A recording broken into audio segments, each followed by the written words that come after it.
Otep à tous, bien-aimés frères et sœurs. Vous savez que ces derniers jours, il y a eu des émeutes, qu'on pourrait appeler des émeutes de la faim, en Martinique et en Guadeloupe. Les Martiniquais et les Guadeloupéens sont sortis dans la rue pour manifester parce que la vie est chère. La vie est devenue de plus en plus chère. Un produit qui coûte 1 euro en France, il coûte, dans la métropole, bon, c'est la France aussi, mais bon, entre parenthèses, un produit qui coûte 1 euro à Paris, le même produit en Martinique, en Guadeloupe et autres, ça coûte 2-3 euros, sinon plus. Donc les gens sont sortis dans la rue. La solution qu'Emmanuel Macron a trouvée, c'est d'envoyer les CRS.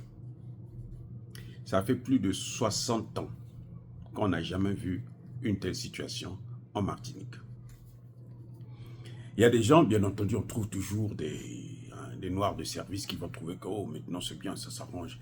Ils ont apporté les CRS, ils ont apporté le cadre. Non, c'est un signe de la colonisation. Les gars, ils envoient des militaires sur un territoire qu'ils ont occupé, qu'ils colonisent depuis tout le temps, un territoire où il n'y a que des noirs, parce qu'on veut faire en sorte, on veut faire fuir les noirs. On les enlève de la Martinique pour les amener en métropole. Quand ils viennent en métropole, ils n'ont pas de situation stable. Les esprits là se déplacent. Ils vont errer. Parce qu'ils ont leurs parents, grands-pères, grand-mères, tout le monde est là-bas. Donc on veut les déplacer là. C'est pour les gaspiller complètement. Spirituellement parlant, c'est une façon de détruire une communauté.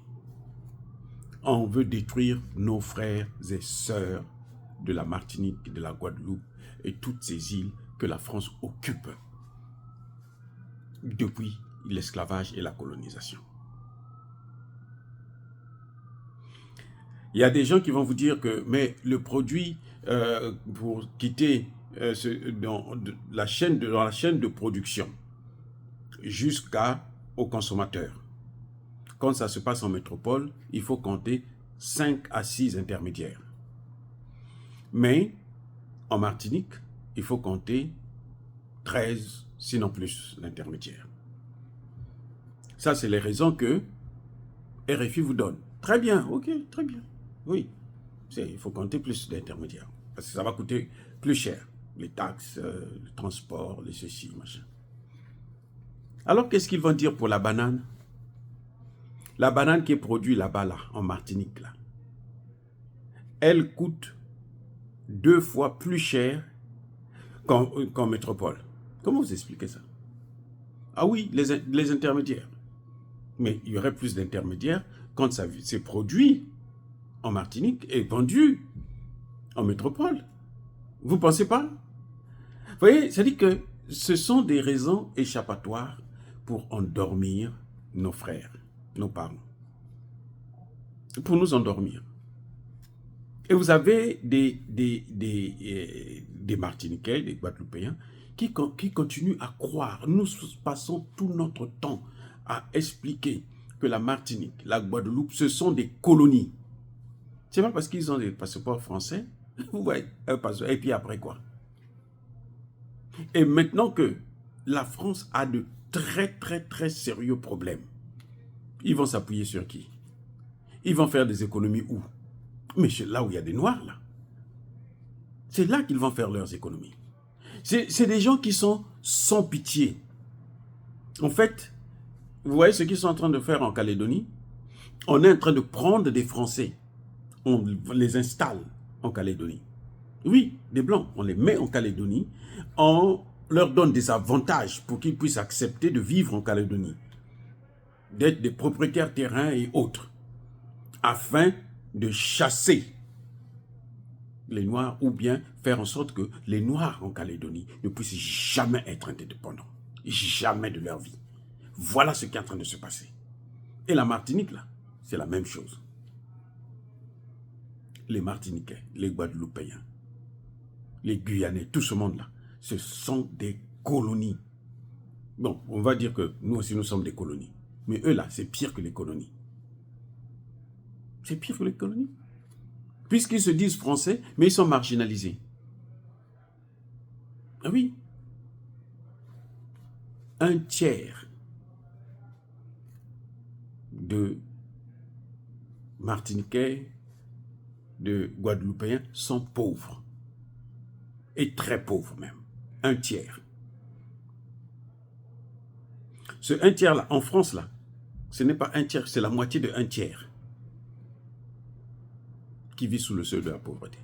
Alors que chez eux là-bas, c'est un tiers. Donc vous prenez la population martiniquaise et autres, vous divisez par 3, vous prenez une partie là, de 3 parties, les gens vivent sous le seuil de la pauvreté.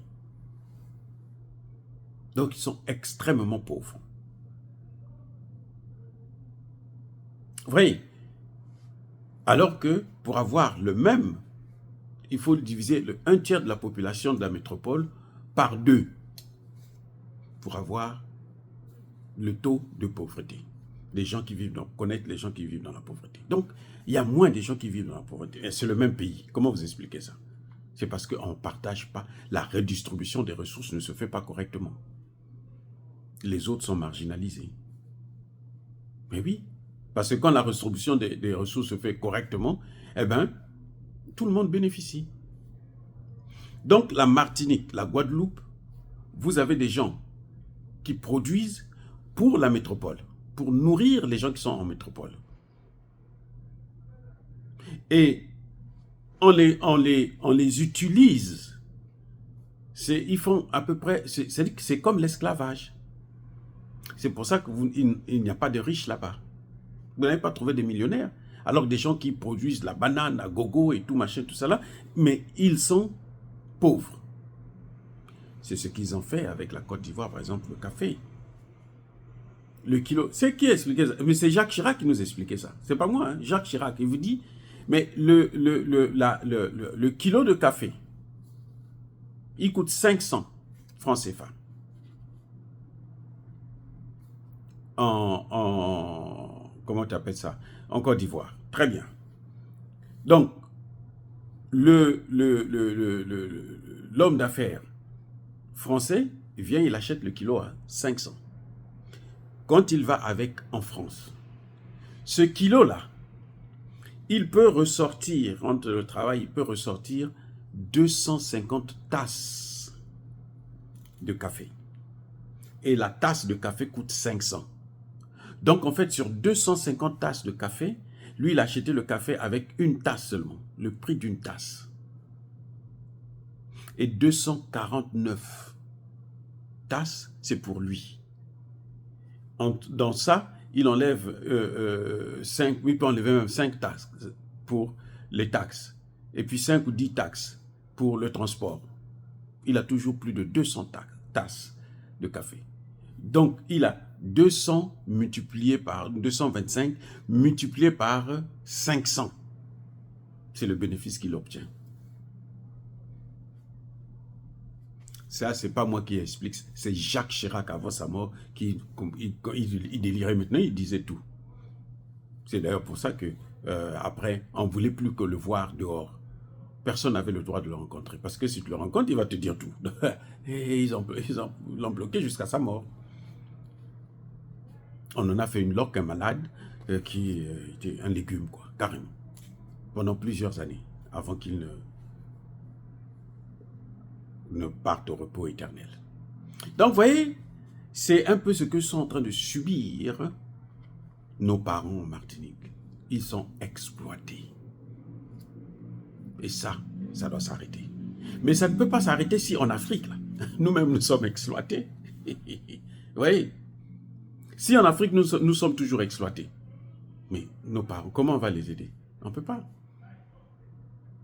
Donc, les dirigeants africains devraient maintenant prendre leurs responsabilités parce que c'est à eux de s'occuper de tous les Noirs du monde entier.